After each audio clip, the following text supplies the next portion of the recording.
پاکی ناپاکی کے معاملے میں عام طور پر بہت ہی افراط و تفریط دکھائی دیتی ہے۔ بعض لوگ اس میں غفلت کرتے ہیں کہ وہ پاکی ناپاکی کے مسئلے کو اہمیت ہی نہیں دیتے۔ انہیں اس بات کی کوئی خاص پرواہ نہیں ہوتی کہ ناپاکی دور کرنے اور پاکی حاصل کرنے کی اہمیت اور ضرورت کیا ہے، اس سے متعلق شرعی احکامات کیا ہیں، جبکہ بعض لوگ اس مسئلے میں شریعت کی مقرر کردہ حدوں سے بھی زیادہ احتیاط کرتے نظر آتے ہیں اور اسی احتیاط کے نتیجے میں پانی کو ضائع کرنے کے جرم میں مبتلا ہو جاتے ہیں۔ گویا کہ وہ لوگ دین سے بھی آگے بڑھنے کے غلط فلسفے میں مبتلا رہتے ہیں، اور اس زیادہ احتیاط کی وجہ سے وہ لوگ طرح طرح کے وسوسوں کے شکار ہو جاتے ہیں اور بالآخر ان کی زندگی اجیرن ہو جاتی ہے۔ ہمیں بھی بہت سارے ایسے مسلمان بھائیوں سے واسطہ پڑتا رہتا ہے جو پاکی ناپاکی سے متعلق بے بنیاد وسوسوں اور پریشانیوں کے شکار ہوتے ہیں۔ اس لیے آج آپ کے سامنے مختصر انداز میں پاکی ناپاکی سے متعلق شریعت کی چند بنیادی تعلیمات کو ذکر کرنا مقصود ہے، تاکہ ہمارے مسلمان بھائیوں کو دلی اطمینان اور تسلی نصیب ہو سکے اور وسوسوں سے نجات پا کر پرسکون زندگی گزار سکیں۔ دیکھیے، شریعت میں پاکی ناپاکی کا مسئلہ نہایت اہم ہے اور ایک حد تک نازک بھی ہے۔ دیکھیے، شریعت میں پاکی ناپاکی کا مسئلہ نہایت اہم بھی ہے اور ایک حد تک نازک بھی۔ شریعت کا مزاج یہ ہے کہ پاکی اور ناپاکی کے معاملے میں احتیاط سے کام لیا جائے اور اس میں غفلت اور کوتاہی نہ کی جائے، لیکن ساتھ میں یہ بھی تعلیم دی گئی ہے کہ اس معاملے میں بلا وجہ کے شکوک اور وسوسوں کی طرف ہرگز توجہ نہیں دینی چاہیے اور نہ ہی حد سے زیادہ احتیاط سے کام لینا چاہیے۔ ان دونوں پہلوؤں کو مد نظر رکھنے سے اعتدال بھی نصیب ہوتا ہے اور غفلت اور وسوسوں سے چھٹکارا بھی مل جاتا ہے۔ اسی سلسلے میں چند اصولی باتیں آپ کے سامنے پیش کی جا رہی ہیں، آپ ان کو غور سے سنیں، ان کے اوپر عمل کرنے کی کوشش کریں، انشاءاللہ زندگی میں آپ شکوک اور وسوسوں کی بیماری سے نجات پا جائیں گے۔ سب سے پہلی چیز تو یہ ہے کہ جسم یا کپڑے جب اصولی طور پر پاک ہو تو پھر ان کے ناپاک ہونے کے لیے کسی ٹھوس دلیل کی ضرورت ہوا کرتی ہے۔ صرف شک کی بنیاد پر ان کو ناپاک قرار نہیں دیا جا سکتا، اس لیے جب تک ناپاکی لگنے کا یقین نہ ہو تو یہ کپڑے پاک سمجھے جائیں گے۔ دوسری چیز یہ ہے کہ جسم یا کپڑے پر جس جگہ نجاست لگ جائے صرف اسی جگہ کو دھو لینا کافی ہوتا ہے، اس کے ساتھ باقی جسم یا کپڑے کو دھونے کی ضرورت نہیں ہوتی، اور نہ ہی یہ دین یا احتیاط کا تقاضا ہے، بلکہ ایک لغو حرکت ہے جس سے ہر انسان کو بچنا ضروری ہے۔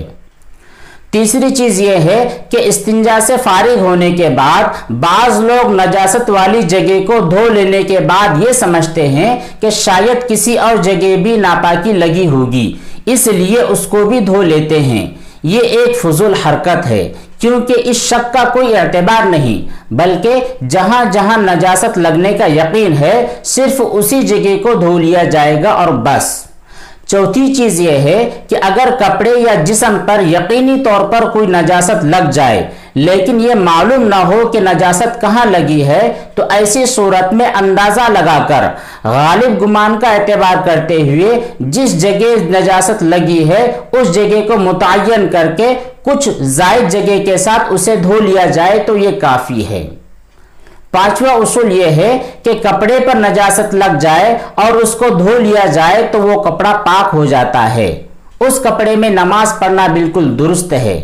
اس سے معلوم ہوا کہ جس کپڑے پر احتلام یا ہمبستری کی وجہ سے منی لگ جائے یا کسی عورت کی ماہواری کا خون کسی کپڑے وغیرہ کو لگ جائے تو اس ناپاک جگہ کو دھو لینا کافی ہے، اس سے وہ کپڑا پاک شمار ہوگا اور اس میں نماز ادا کرنا درست ہے، کیونکہ اس معاملے میں بہت زیادہ لوگوں کے اندر غلط فہمیاں رائج ہے، اس کو درست کر لینا چاہیے۔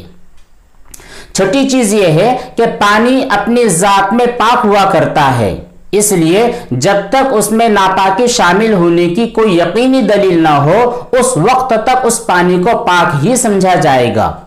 اس سے معلوم ہوا کہ راستوں میں جو پانی جمع ہوتا ہے بارش وغیرہ سے یا ٹنکی سے گر کر یا اور کسی وجہ سے یا بیت الخلاء میں کسی برتن یا لوٹے میں جو پانی رکھا ہوتا ہے تو جب تک اس کے ناپاک ہونے کی یقینی دلیل نہ ہو تب تک اس کو پاک ہی سمجھا جائے گا۔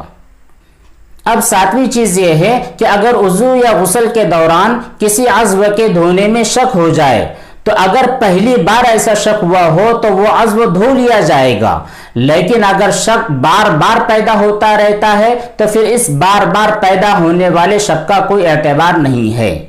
آٹھویں چیز یہ ہے کہ وضو یا غسل کے بعد یاد آئے کہ فلاں عضو خشک رہ گیا ہے تو اس کی دو صورتیں ہیں۔ پہلی صورت یہ ہے کہ اگر یقین ہے کہ وضو یا غسل میں وہ عضو دھونا بھول گیا تھا تو اس صورت میں صرف اسی عضو کو دھویا جائے گا، دوبارہ وضو یا غسل کرنے کی ضرورت نہیں پڑے گی۔ دوسری صورت یہ ہے کہ اگر یہ شک ہو رہا ہے کہ شاید نہیں دھویا ہو تو اس صورت میں شک کا کوئی اعتبار نہیں، بلکہ وضو اور غسل بالکل درست ہو جائے گا، دوبارہ دہرانے کی کوئی ضرورت نہیں ہے۔ اب نویں چیز یہ ہے کہ وضو اور غسل میں 3 بار اعضاء کا دھونا سنت ہے، جو کہ دلی اطمینان کے لیے کافی ہے۔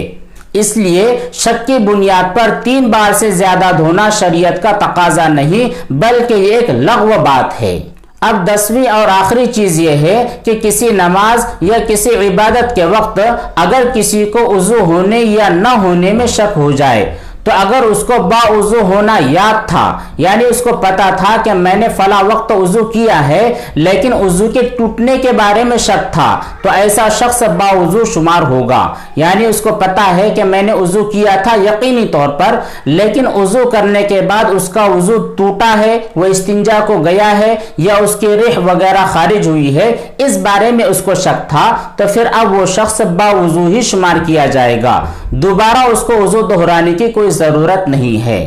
لیکن اگر اس کو بے وضو ہونا یاد تھا لیکن وضو کرنے میں شک تھا تو ایسا شخص بے وضو شمار ہوگا، یعنی نماز وغیرہ کے وقت میں اس کو اس طرح کا شک پیدا ہوا کہ میرا وضو تو یقینی طور پر ٹوٹا ہوا تھا لیکن میں نے وضو کیا ہے یا وضو نہیں کیا، وضو کرنے کے بارے میں شک ہوا ہے، تو پھر ایسا آدمی بے وضو ہے۔ اب نماز کے وقت میں یا کسی اور عبادت کے وقت میں اس کو وضو کرنا ضروری ہے۔ یہ 10 اصولی باتیں تھیں۔ امید ہے کہ ان باتوں کو غور سے سننے کے بعد طہارت کے بارے میں جو شکوک اور وسوسے ہمارے دلوں میں عام طور پر پیدا ہوتے ہیں، ان وسوسوں اور شکوک سے نجات مل جائے گی۔ اللہ تبارک و تعالیٰ سے دعا ہے کہ طہارت حاصل کرنے میں جو بے اعتدالیاں ہیں ان تمام بے اعتدالیوں سے بچنے کی اور صراط مستقیم پر چلنے کی امت کو توفیق عطا فرمائے، آمین۔ وآخر دعوانا ان الحمد للہ رب العالمین، والسلام علیکم ورحمۃ اللہ وبرکاتہ۔